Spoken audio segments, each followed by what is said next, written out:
Fala galera, aqui são os meninos de Fora da Vila mais uma vez. Eu sou o Carlos.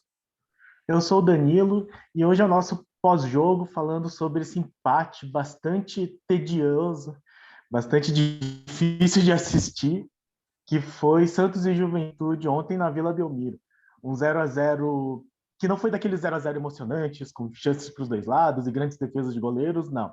Foi um 0-0 bastante morto no meio de campo, com muita bola trocada pelo Santos na defesa e um Juventude muito na retranca. Não era muito diferente do que nós esperávamos que seria no sentido da postura do Juventude. A tendência seria mesmo que eles viessem para postar o ônibus lá na frente do gol deles e esperar uma chance de contra-ataque. Nem contra-ataque direito eles tiveram, mas o Santos também não conseguiu furar esse bloqueio que o Juventude fez. Na coletiva mesmo, o Diniz falou que o time do Santos teve pouca circulação e pouca profundidade. Foram os termos que ele utilizou para explicar por que é que o Santos não conseguiu furar essa retranca. Eu, particularmente, acho que é muito o que seria esperado de um começo de trabalho do Diniz no Santos. Porque é um time que pela maneira como o Diniz gosta de jogar, que é com muita posse de bola e tentando essas transições, a menos que você treine muito essas jogadas, você ainda não vai ter como furar esse tipo de formação em que o adversário chega com muita gente na defesa. E aí precisaria do talento individual para poder quebrar essas linhas e criar algum tipo de oportunidade. E esse talento ontem faltou também. O Marinho, mais uma vez, num jogo bastante fraco, não, quando pegou a bola, não conseguiu fazer jogadas, tomou decisões erradas, também não chutou de longe. O Santos não teve uma boa finalização a longa distância, que se vocês pararem para pensar, foi bastante importante nos últimos jogos. O Cianorte, o primeiro gol foi um chute de fora da área contra o Ceará. O segundo gol que desempata a partida foi um gol de fora da área. A vitória contra o Cianorte, o último jogo, também foi um gol de fora da área. E o Santos não conseguiu acertar esses chutes de fora da área, que poderiam ser uma estratégia para, enfim, marcar um gol e aí fazer com que o Juventude saísse um pouco desse esquema. Acabou que o Santos não conseguiu e aí nós tivemos um jogo chato, né, dizer o mínimo. Eu infelizmente não pude ver a partida ontem, mas assisti hoje os melhores momentos, li a análise publicada no Globo Esporte. E assim, comentar melhores momentos é ruim porque é incompleto, né? A gente não viu o desenho inteiro do jogo. Mas assim, pelos melhores momentos a gente consegue ter pistas sobre o que que aconteceu. E cara, os melhores momentos têm cerca de 5 minutos.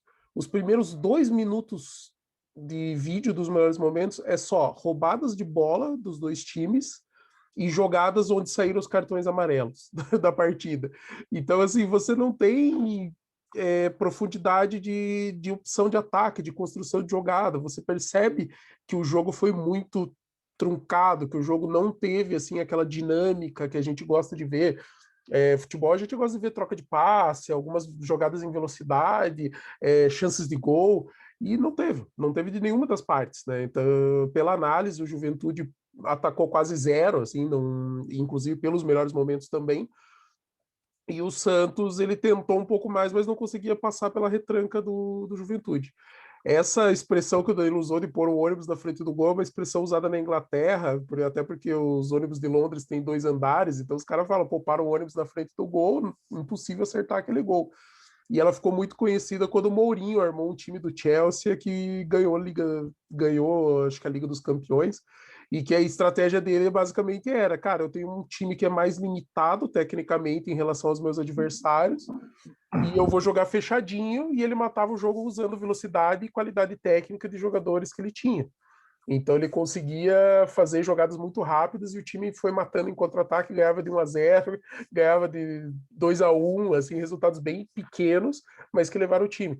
Então o Juventude veio com essa estratégia, é uma estratégia que tende a funcionar muito bem com o estilo de jogo, contra o estilo de jogo do Fernando Diniz. Se o time do Fernando Diniz não consegue nem ter qualidade individual, que está faltando para o Santos nesse momento. O Marinho está em baixa, a gente não tem mais o Soteldo, o Lucas Braga estava ausente desse jogo, o Marcos Guilherme acabou de chegar e ele não é tão espetacular tecnicamente, assim, ele é um jogador que ajuda, contribui, mas talvez ainda não tenha.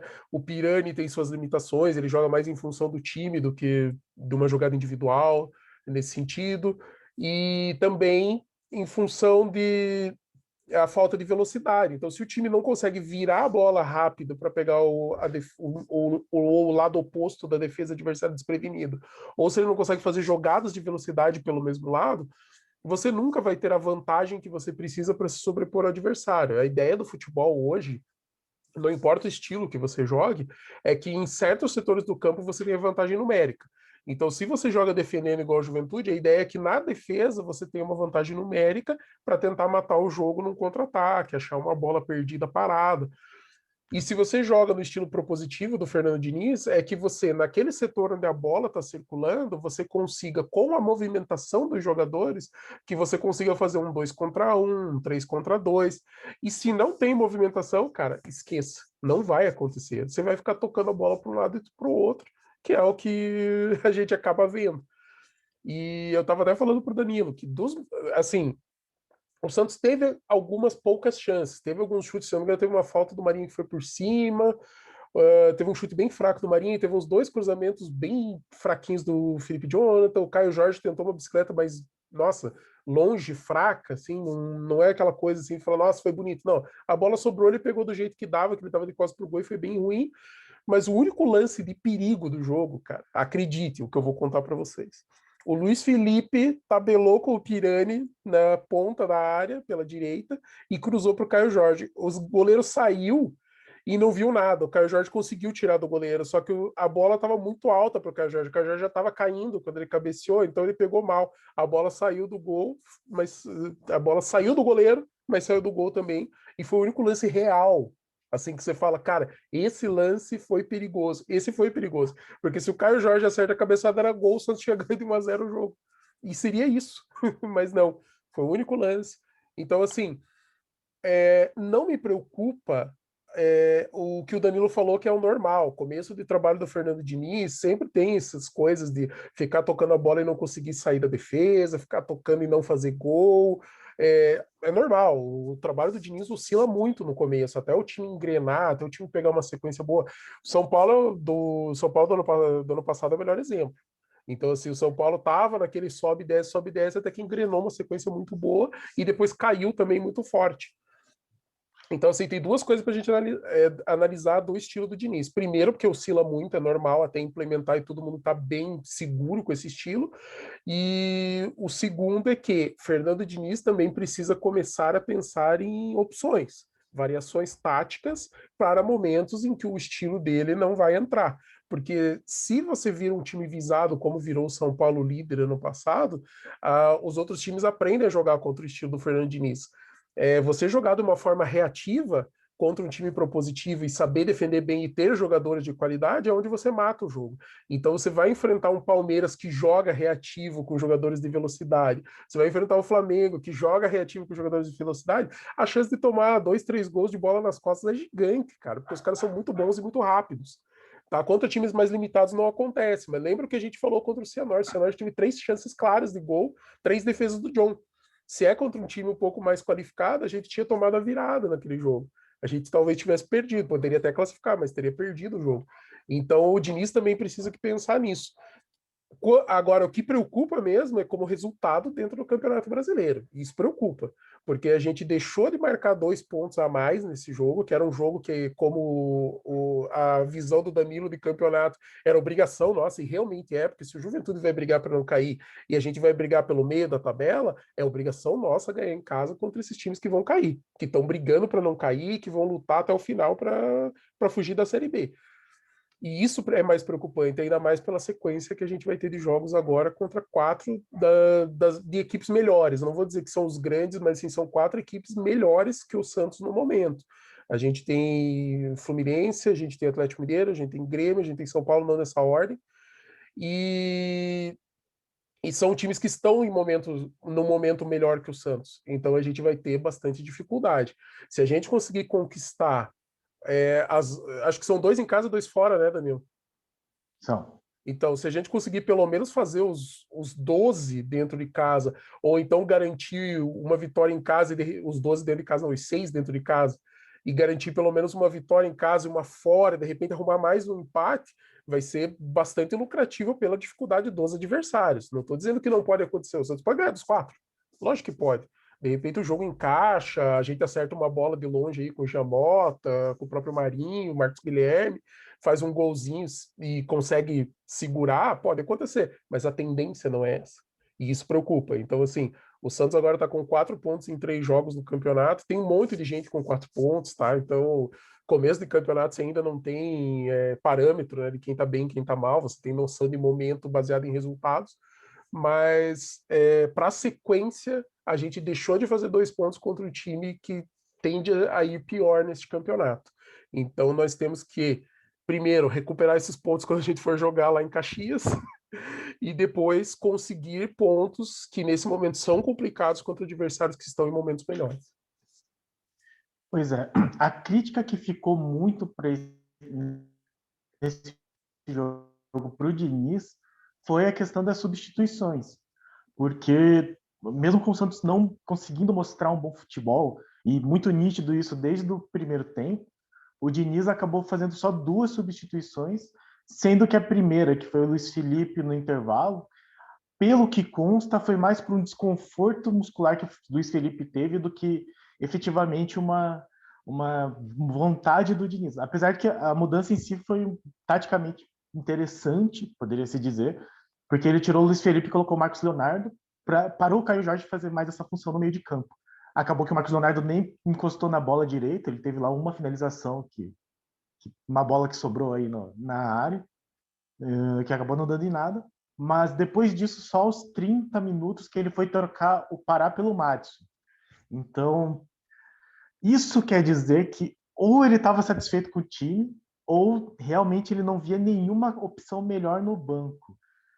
É assim, a gente pode considerar que, que o time estava fazendo alguma coisa, mas muito pouco, e que de fato você não vai ter fatores no banco que sejam mais decisivos que o Marinho, por exemplo.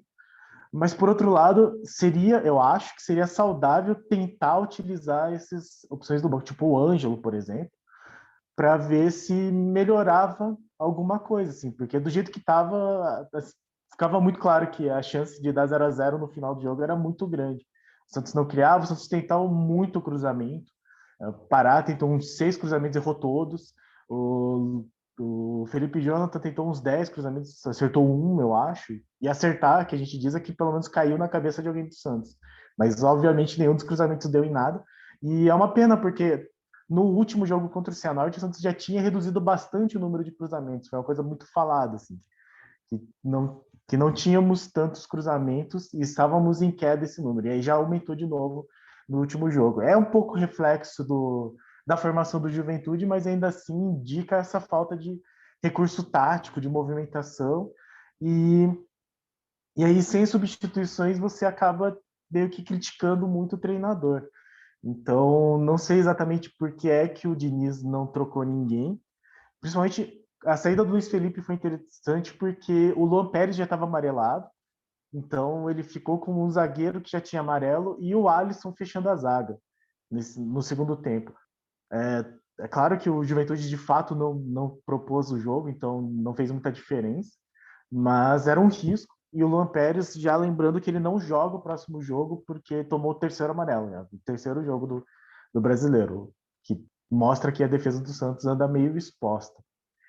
E, e aí, falando sobre essa questão de como que o Diniz está olhando esse time, a notícia que está correndo é que o Camacho está muito próximo de vir para o Santos. Camacho, que é do Corinthians, jogou pelo Atlético Paranaense algumas temporadas e jogou com o Diniz naquele Audax, vice-campeão de 2016. E ele estava relacionado para o jogo contra o Palmeiras, que o Corinthians teve no mesmo horário do jogo do Santos, mas em cima da hora ele foi tirado E aí, indícios que é porque ele já estaria em negociação com o Santos. O Diniz não quis comentar na entrevista coletiva sobre isso, mas seria aí mais um jogador com o aval do Diniz para ver se melhora essa questão do passe no meio de campo. Vamos ver o que acontece. Lembrando que agora, de fato, o Santos tem essa sequência bastante difícil, sendo que o próximo jogo é contra o Fluminense, quinta-feira, às 19 horas. O Camacho, pelo que está circulando da imprensa, a pedido inicial do Santos era empréstimo para pagar parte do salário. E depois o Santos chegou a oferecer jogadores que não seriam utilizados para o Corinthians. Porém, o Corinthians não gostou de nenhuma das possibilidades e a tendência é que eles rescindam o contrato do Camacho, que tem mais 1 ano e meio de contrato com o Corinthians até o fim, até dezembro de 2022, o contrato dele, e ele vai assinar em definitivo com o Santos. Essa é a tendência, é o que está sendo falado. Vamos esperar a confirmação. Eu não vou falar de Camacho hoje, porque o vídeo não é disso, mas eu espero que venha para ajudar, de verdade. É um jogador que tem a confiança do Diniz, jogou com o Diniz no Atlético Paranaense, jogou com o Diniz no Audax, é um jogador que já teve bons momentos nos times que passou e é um jogador mais experiente. Então, assim, pro nível do Santos, que tem uma idade bem baixa, jogadores muito novos, a experiência ajuda, porque tira um pouco o peso dos moleques. Se você ficar colocando tudo nas costas deles, eles ainda não têm a maturidade suficiente para lidar. E o jogador mais experiente, ele segura um pouco mais o rojão dentro e fora de campo para ajudar nisso. E é um cara que sabe jogar com o Fernando Diniz, o que pode agregar bastante. Eu não contrataria Camacho, porém, se ele está vindo por um valor dentro do que o Santos pode pagar, dentro do que o Santos está se propondo, e é um jogador que já conhece o estilo de Diniz, pode ajudar bastante. Para encerrar o pós-jogo aí do Santos e Juventude, só queria dizer que essa análise que o Danilo falou de realmente tirar o Luiz Felipe e colocar alguém para frente é bacana, porque não tinha necessidade de ter tantos jogadores pensando defensivamente, sendo que o Juventude não veio para atacar. O Juventude nem contra-ataque conseguiu fazer contra o Santos. Então faz sentido. Eu só acho que não foi a escolha correta. Tudo bem, a gente já viu ele fazer isso em vários jogos, tal, mas eu acho que você desperdiça tanto o Marcos Leonardo quanto o Caio Jorge quando você faz essa substituição, porque o Marcos Leonardo nunca joga bem quando acontece isso. Nunca, nunca. O Marcos Leonardo não aparece quando o Caio Jorge recua um pouco mais, e você perde a jogada que o Caio Jorge faz bem, que é tirar a marcação junto com ele. Ele puxa essa marcação e abre espaço nas costas dele. Com o Cuca, a gente soube aproveitar bastante esse tipo de jogada. Tanto com o Roland quanto com o Fernando Diniz, não, porque a característica também é diferente. Só que se você perde esse ponto forte dele, eu já pensaria em fazer diferente. De repente, colocar o Ângelo no time e você puxar o Marcos Guilherme para fazer uma dupla com o Pirani, sendo que os dois tivessem liberdade, sabe, para um chegar mais perto para armar o jogo e o outro aparecer pelo mais próximo para fazer a triangulação, as tabelas, eu acho que funcionaria melhor, porque daí você tem dois jogadores que sabem realmente jogar pelo meio e que o Caio Jorge poderia até sair e abrir espaço para os dois, porque os dois têm certa velocidade para poder fazer essa entrada em diagonal, além de deixar o Ângelo e o Marinho com essa opção também. Então a gente está assim, eu não sou treinador de futebol. Eu sou um cara que acompanha futebol há muito tempo e gosta dessa parte tática. Então, eu estou dizendo que talvez isso funcionasse. É lógico, precisa treinar, precisa implementar. Eu só acho que a escolha do Diniz está sendo errada, porque ele está deixando de aproveitar os pontos fortes dos dois jogadores de ataque que ele tem. Então, se ele puder fazer novos testes e outras opções, isso pode agregar para o Santos em momentos como esse, em que o outro time está todo recuado, que você não tem opção e você precisa ganhar. E o Santos precisava ganhar esse jogo e a gente precisa continuar marcando pontos no Brasileiro. Pois é, exatamente.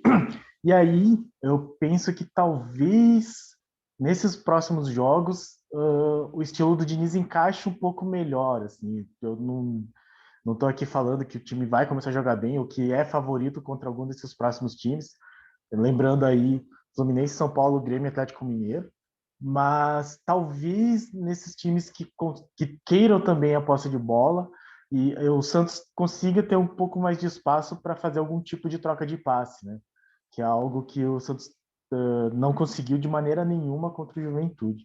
Mas é isso, assim, a gente tem que ver. É o que eu falo, assim, eu prefiro que o treinador erre, mas que aprenda com seus erros, assim, que Que ele olhe alguma coisa e fale, tipo, ah, beleza, isso aqui não deu certo, o que eu preciso melhorar para o próximo jogo? E aí, exatamente nessa mão, o que me preocupa é quando o treinador é muito apegado ao que ele acredita e a coisa não funciona. Então, torço para que o Diniz vá olhando esses jogos e veja assim, o que é que pode ser trabalhado. Lembrando aí que ele vai ter um certo tempo, né? Hoje é domingo, ele vai jogar só na quinta-feira que vem. Então, ele tem um pouquinho mais de tempo para continuar treinando esses jogadores. E no mais é torcer para isso, assim, para ver se o time segue numa evolução, pelo menos. E daí com os jogadores que vão chegar, né? Ainda tem o Zanocelo, o Moraes, lateral esquerdo, que ainda não entraram em campo. Vamos ver se consegue acrescentar tecnicamente para esse time. É isso, galera. Da nossa análise pós-jogo é essa. Esperamos que o Santos continue evoluindo, que o time melhore sob o comando de Fernando Diniz. A gente já começa a ver uns desenhos de recuperação. O John, que estava com a moral baixa, está com a moral melhor, tem jogado bem. O Luiz Felipe, que a gente já tinha descartado e não queria ver nem pintado de ouro, tá jogando e tá jogando bem, tá sendo seguro, sabe? Não tá comprometendo ainda. Tem alguns momentos que dá um susto, mas já está mais tranquilo, a gente já consegue ver o nível de quando ele chegou no Santos que a gente esperava, sabe? Que ia ser um baita de um zagueiro que ia ajudar bastante, a gente consegue ver um pouco disso nele. Então, essas recuperações, essas coisas são bacanas do Fernando Diniz, então a gente torce para que o time cresça com ele, para que esses jogadores também cresçam junto com o time, que a gente veja isso evoluindo, renda dentro de campo e traga mais para nós. Quero deixar aqui um grande abraço para todos, que vocês sempre acompanhem a gente e logo, logo a gente vai estar lançando aí mais novos vídeos e hoje a gente vai gravar um especial sobre a Copa América. Vamos gravar hoje, pretendemos lançar ainda hoje e vamos ver o que vai dar esse especial aí. Fugir um pouquinho do Santos, mas ainda manter dentro do universo do futebol, até porque na seleção a gente tem aí alguns bons jogadores, alguns nomes que passaram, né, pelo time do Santos, além do Neymar, a gente tem o Danilo, tem o Alexandre, que eu lembro, assim, de primeiro. Gabigol. Gabigol, sim. Então, assim, a gente tem valores também para comentar, mas o foco hoje é falar da Copa América como um todo, falar da competição e tudo mais. Um grande abraço e até o próximo vídeo. Um grande abraço. Só lembrando, então, o Santos entra em campo quinta-feira contra o Fluminense fora de casa, vai ser no Rio, às 19 horas. E só uma nota aqui, o Santos no Campeonato Brasileiro Sub-17 entrou em campo nesse sábado também. O jogo foi às 3 da tarde no CT Pelé, então o Santos recebeu aí o Fluminense, então espero que não seja um mau sinal, porque o Santos perdeu de 3-1. O único gol foi do David, que já tinha marcado 2 gols no último jogo. E aí, com isso, o Santos permanece com 9 pontos e está em quarto colocado do grupo B, que ainda é a zona de classificação. Então, o Santos recebe o Fortaleza na próxima rodada, então, sábado, dia 19, às 3 da tarde também. Então, é isso aí, galera. Curtem, compartilhem, comentem, sigam nosso Instagram. A gente também está no Spotify. Deixe críticas, comentários, sugestões e para cima deles. Um grande abraço, até logo.